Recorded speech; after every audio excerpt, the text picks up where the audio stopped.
And it's time again for another book review. These are getting more frequent.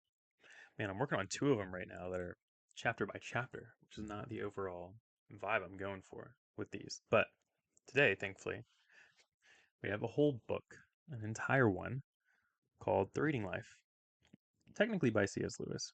It's all his writings, but it's a put together piece, somewhat of an anthology. It has an editor who put it together, and it's just a lot of his collected writings on reading.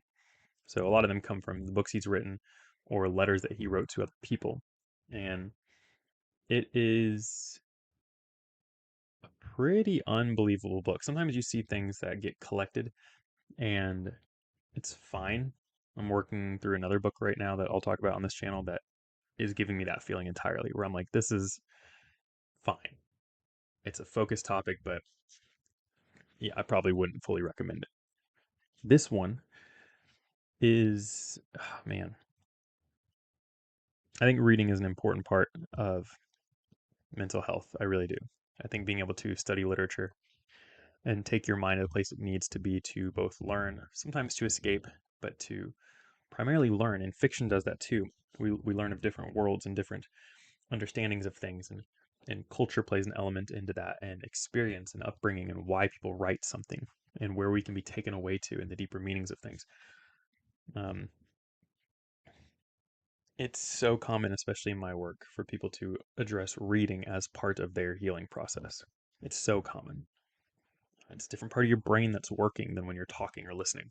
So I think it's important, which is why it's getting brought up on this channel.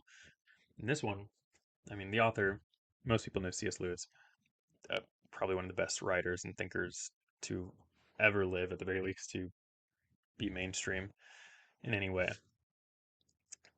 Um, this is probably pretty bold for me to say, but of everything he's written, of which I have not read, this is probably the most approachable by anyone and is potentially one of the best things you can read with his name on it.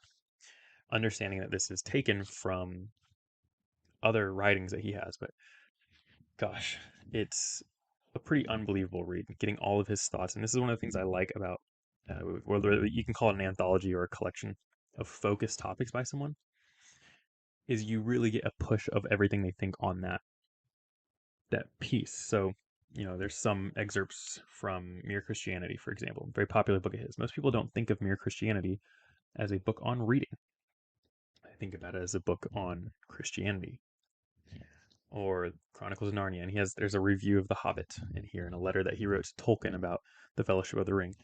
And when you take all these things and put them into one focused thing, where every reading that you do in this book, a short 170 pages, is about reading and the reading life, and his huge emphasis on, well, and you get it with the subtext down here, the joy of seeing new worlds through others' eyes.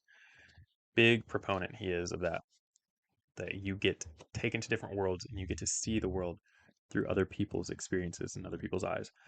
It's phenomenal. If you enjoy reading and you have not read this, which is relatively new, last couple years, this collection's put together, I would say this is a must read. This will expand you in your interest in reading, I think, guaranteed. And it is just beautiful. There's things that you might agree with or disagree with, and it's something that you can't really probably see it from this, but I dog ear and I underline and racket stuff that I want to come back to. And this book, you can, oh yeah, that's decent angle. It's just like the whole thing, and that's, yeah. And no, that's not me flippantly being like, this is important. Like when you're studying for a test and you highlight the whole page of something. This is stuff, everything I highlighted, I reread before I highlighted it. And interestingly enough, I learned so many new words in this to the point where when I do the actual discussion and summary, I'll go into it. Fantastic book.